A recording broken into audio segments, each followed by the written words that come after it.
C'est un plaisir pour moi de vous informer sur la télévision Tamashek. Mesdames et messieurs, bonsoir et bienvenue. Au sommaire, mobilisation des ressources en activité ce jeudi à Dakar pour mettre en œuvre une nouvelle stratégie. Infrastructure et cadre de vie, la ville de Dakar a débuté un montant de 15 milliards selon Barthélémy Diaz. À Diamniadio, des dizaines de jeunes formés en plomberie sanitaire ont reçu leur diplôme ce mercredi. C'était tout pour les sommaires. Bienvenue à tous. Comme je vous disais dans les titres, ce jeudi, c'est un atelier qui vise à mesurer les capacités de la Caisse des dépôts et consignations en matière de mobilisation interne en présence du directeur général de la Caisse de dépôts et des consignations, Fadilou Keita. Il a été question de parler de cette stratégie de collecter, de sécuriser, de fructifier, d'investir et de financer. Suivons Fadilou Keita. Mobilisation de ressources internes. Il est question de collecter et de sécuriser, d'investir après et de financer. Mais comment est-ce qu'on doit collecter? Qui doit collecter? Qui est-ce qui est habilité? La CDC a pour mission de collecter, de sécuriser, de fructifier de l'argent pour l'investir dans l'intérêt général. Mais en matière d'investissement aussi, la CDC est édictée par les orientations, les options qui sont définies par l'État à travers une note de politique sectorielle, à travers un document référentiel de politique économique et sociale. Aujourd'hui, nous parlons du projet. C'est ce projet, ces filaments, ces différents découlements, ces différentes déclinaisons, sa traduction en programme, en plan, qui guideront jour et nuit les actions de la CDC. Cet atelier de partage aujourd'hui qui vise à vulgariser les métiers de la CDC a aussi pour objectif d'asseoir une certaine dynamique de coopération. Aujourd'hui, nous en sommes à un contexte très difficile où les budgets sont écorchés, où l'installation d'une nouvelle gouvernance vient juste de prendre forme. Il nous faut trouver des mécanismes, des leviers, des articulations permettant un peu de faire face à cette situation financière extrêmement tendue. Justement, les caisses de dépôt et consignation, du fait de l'argent que nous recevons, qui n'est pas de l'argent cher, parce que l'argent a un coût, du fait de ce circuit parallèle, du fait de ces options alternatives que la CDC peut proposer en matière de mobilisation de ressources domestiques, fait d'elle une des premières catalysateurs de ressources domestiques à mettre à disposition aux collectivités, à aider aussi le financement des projets et programmes structurants de l'État. Comme je l'ai dit tout à l'heure, nous n'avons pas de mission propre, hormis celles qui sont confiées par la loi, hormis ces options et stratégies qui sont définies par l'autorité. Aujourd'hui, la CDC est l'interlocuteur privilégié des collectivités territoriales, parce que de par la loi, elle a pour mission aussi de financer les travaux d'infrastructure des collectivités territoriales. La CDC aussi se questionne sur l'orientation de l'investissement public. La CDC se questionne sur la répartition spatiale égalitaire des investissements. Parce qu'aujourd'hui, vous savez qu'à l'image du TER, du BRT, 99% ou 90% des investissements sont faits au niveau de Dakar. Dakar, c'est la capitale, c'est vrai. Mais pour être impactant, pour être sérieux, pour vraiment que ces gens-là, qui sont partie prenante au PIB et qui contribuent de manière très modeste, je adressé au secteur primaire, qui quand même parle 60% de la population, ils ne sont pas forcément à Dakar. Aujourd'hui, le foncier qui doit permettre de faire de l'aménagement, de l'habitat social, les ressources naturelles, le logement social n'est pas à Dakar. Le foncier qui le fera sera dans les terroirs. Le foncier qui le fera, le foncier est dans les terroirs.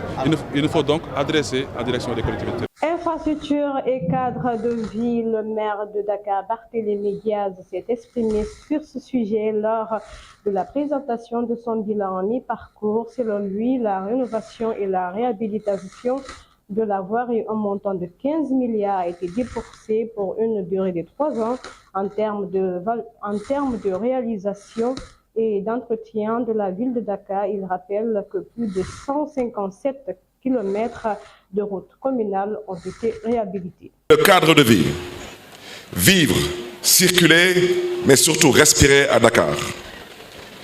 Rénovation et réhabilitation de la voirie.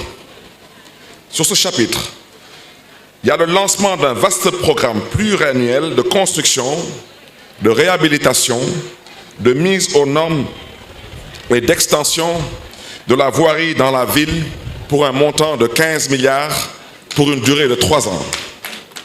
En termes de réalisation, il y a les travaux d'extension et d'entretien de la voirie de la ville de Dakar sur quasiment les 3/4 des communes de Dakar pour l'instant.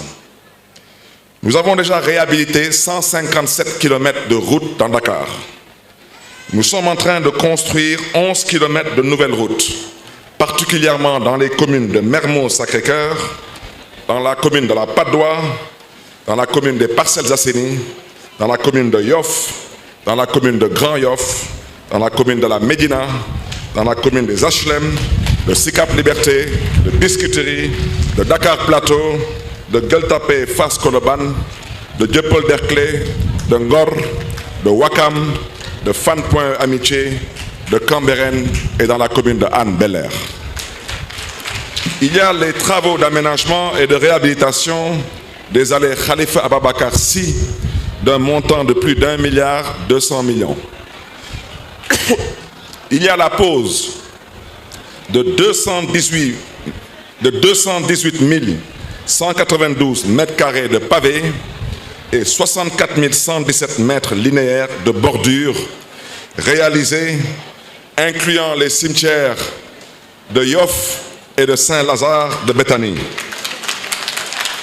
Pour ce qui concerne le cadre de vie et les activités marchandes, concernant particulièrement l'éclairage public, un vaste programme de revamping est en cours.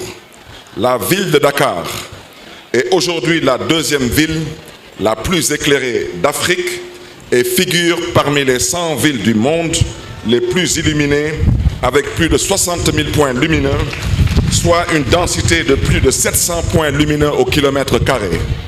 Un autre fait qui marque l'actualité de ce journal à Diamniadio, une trentaine de jeunes en provenance du commune de Diamniadio, Bargny et Sébikotane ont bénéficié d'une formation initiée par GFA Consulting Group en compagnie du Centre sectoriel de formation professionnelle.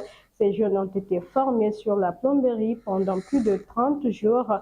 La remise des attestations s'est tenue ce mercredi. Clôturer la formation de 30 jeunes venant des 3 communes de Bargny, Sébikotane et Diamniadio.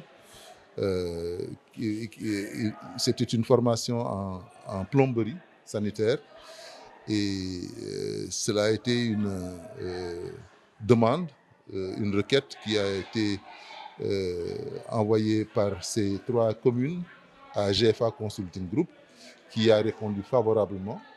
Et pendant plus de 30 jours, ces jeunes ont été formés donc, sur la plomberie, les compétences de plombier, compétences de base du plombier.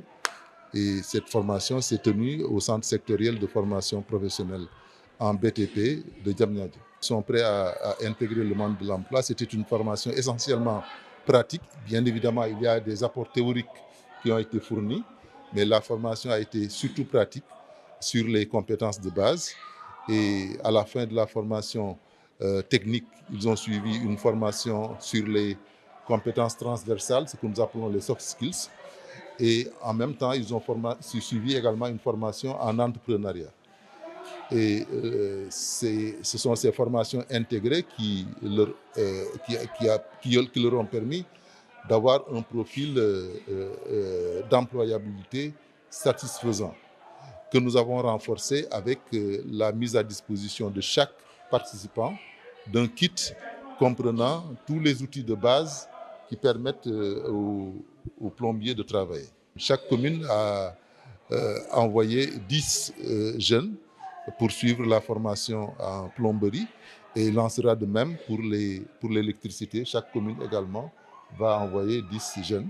Et au total, on peut dire qu'on va former 60 jeunes répartis entre les 3 communes, 20 par commune, en électricité et en plomberie. Dans la sous-région en Guinée, manifestation contre le CNRD, âgé de 17 ans, Mamadou Lamarana Cissé a été tué par balle dans l'après-midi ce jeudi aux environs de 14h à Wanindara. Selon Guinée Matin, le corps du jeune garçon se trouve actuellement à la main des Croix-Rouges, a souligné que Mamadou Lamarana Cissé a reçu une balle à la nuque. et qui est sorti au niveau de l'œil. Que son âme repose en paix. Au Niger, 237 personnes sont mortes et plus de 700 000 sinistrés en raison des fortes pluies qui s'abattent sur ce pays depuis juin et qui ont entraîné mardi l'effondrement d'une mosquée construite il y a plus de 2 ans à Zender dans le centre-est. Actualité internationale, la France a enfin son Premier ministre après une crise politique. Depuis quelques mois, c'est une figure de la droite, Michel Barnier, âgé de 73 ans et qui a été plusieurs fois ministre dans différents domaines. Lors de l'ouverture du Forum de la coopération sino-africaine ce jeudi à Pékin, le président de la transition, le colonel Assimi Goïta, a pris la parole pour réaffirmer son engagement de son pays à approfondir ses relations avec la Chine. Dans son discours, le président malien souligne l'importance du respect mutuel et de la souveraineté. Ainsi prend fin cette édition d'information. Merci de l'avoir suivi sur la télévision Tamashek, la culture au cœur de l'Afrique. Prenez soin de vous et bon week-end à notre compagnie.